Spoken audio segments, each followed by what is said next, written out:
बोला। मैं विनोद कुमार, सहायक अध्यापक, किसान उच्चतर माध्यमिक विद्यालय भोई बरौद प्रयागराज से आज कक्षा 9 की क्लास लेने जा रहा हूँ। ऑनलाइन क्लास कक्षा 9। सभी बच्चों से गुड मॉर्निंग। सभी बच्चों से मेरा निवेदन है, वे बच्चे सब कलम और पेंसिल, कलम और कागज़ या कॉपी ले करके बैठें ताकि जो भी चीज़ें बताई जाएं उसको नोट करते जाएं। अब हम क्लास को शुरू करते हैं। विषय है भूगोल। कक्षा 9, विषय भूगोल। भूगोल में पहला पाठ है पाठ 1, भारत, आकार एवं स्थिति। भारत, आकार एवं स्थिति। अब इसमें बच्चों हम बताएंगे कि भारत का आकार कैसा है। आकार का मतलब होता है लंबाई, चौड़ाई, क्षेत्रफल, इस टाइप से। तो हम ब्लैक बोर्ड की तरफ इंगित कर रहे हैं, सभी बच्चे ध्यान से देखेंगे और उन पॉइंटों को नोट करते जाएंगे। ठीक है, देखिए आकार। इसमें पहले है क्षेत्रफल। क्षेत्रफल में 32,87,263 वर्ग किलोमीटर। 32,87,263 वर्ग किलोमीटर, जो कि विश्व के क्षेत्रफल का 2.4% है। जो कि विश्व के क्षेत्रफल का 2.4% है। उसके आगे देखिए स्थल सीमा रेखा। भारत की स्थलीय सीमा रेखा कितनी है? ये लगभग 15,200 किलोमीटर। लगभग 15,200 किलोमीटर। आगे है समुद्र तटीय सीमा। समुद्र तटीय सीमा में यह है लगभग 7,516.6 किलोमीटर। इसमें लक्षद्वीप एवं अंडमान निकोबार द्वीप सम्मिलित हैं। इन सबको मिला करके समुद्र तटीय रेखा है 7,516.6 किलोमीटर। अब हम देखेंगे उत्तर से दक्षिण की लंबाई। भारत की उत्तर से दक्षिण की लंबाई 3,214 किलोमीटर, जो कि कश्मीर से कन्याकुमारी तक है। 3,214 किलोमीटर कश्मीर से कन्याकुमारी तक। उसके आगे देखेंगे पूरब से पश्चिम की चौड़ाई। पूरब से पश्चिम की चौड़ाई 2,933 किलोमीटर। 2,933 किलोमीटर, जो कि अरुणाचल प्रदेश से गुजरात तक।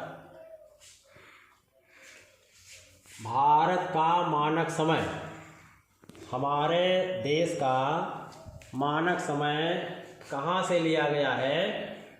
यह है 82°30' पूर्व देशांतर।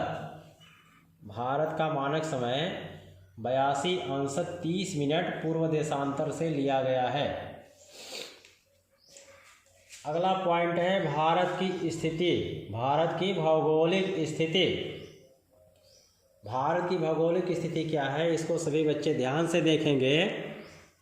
भारत 8°4'। देखो बच्चों, इसको अंश बोलते हैं, दिखाई दे रहा है सबको? इसको अंश बोलते हैं और इसको मिनट बोलते हैं। तो ये हो गया 8°4'। उत्तर से 37°, 6 मिनट 37 अंश 6 मिनट उत्तरी अक्षांश तक तथा 68 अंश 7 मिनट पूर्व से 97 अंश 25 मिनट पूर्वी देशांतर के मध्य स्थित है। 68 अंश 7 मिनट पूर्व से 97 अंश 25 मिनट पूर्वी देशांतर के मध्य स्थित है। हमारे देश को कर्क रेखा जो कि 23.5 अंश अक्षांश रेखा है, कर्क रेखा जो कि 23.5 अंश अक्षांश रेखा है, भारत को 2 भागों में बांटती है। कर्क रेखा भारत को 2 भागों में बांटती है। क्षेत्रफल की दृष्टि से भारत का विश्व में 7वां स्थान है। क्षेत्रफल की दृष्टि से भारत का विश्व में 7वां स्थान है। इसके पहले 6 देश और हैं। अब हम सभी बच्चों को ये बताना चाहेंगे, इसमें एक चीज़ दिया है अक्षांश रेखा और देशांतर रेखा। अक्षांश रेखा और देशांतर रेखा, इसमें बच्चे अभी अक्षांश रेखा और देशांतर रेखा के बारे में नहीं जानते होंगे। अक्षांश रेखा और देशांतर रेखा मैं आज मौखिक रूप से बता दे रहा हूँ, अगले टर्न पर इसको ब्लैक बोर्ड पर बाकायदा समझा करके बताऊंगा। अक्षांश रेखा वे काल्पनिक रेखाएं हैं जो कि पूर्व से पश्चिम की ओर खींची जाती हैं। पृथ्वी पर पूर्व से पश्चिम की ओर खींची जाने वाली काल्पनिक रेखाओं को अक्षांश रेखा कहते हैं। ये रेखाएं काल्पनिक होती हैं, कहीं पृथ्वी पर खींची नहीं गई हैं, बल्कि जो मानचित्र बनाया जाता है मानचित्र पर खींची जाती हैं, क्योंकि उसको समझने में आसानी होती है। उसी तरीके से देशांतर रेखा उत्तरी ध्रुव से दक्षिणी ध्रुव को मिलाने वाली काल्पनिक रेखा को देशांतर रेखा कहते हैं। उत्तरी ध्रुव को दक्षिणी ध्रुव से मिलाने वाली काल्पनिक रेखा को देशांतर रेखा कहते हैं। इसको देशांतर रेखा इसलिए कहते हैं क्योंकि ये देशों के अंतर को बांटती है। हर एक रेखा पर कोई न कोई दूसरा देश आ जाता है, इसलिए इसको देशांतर रेखा कहते हैं।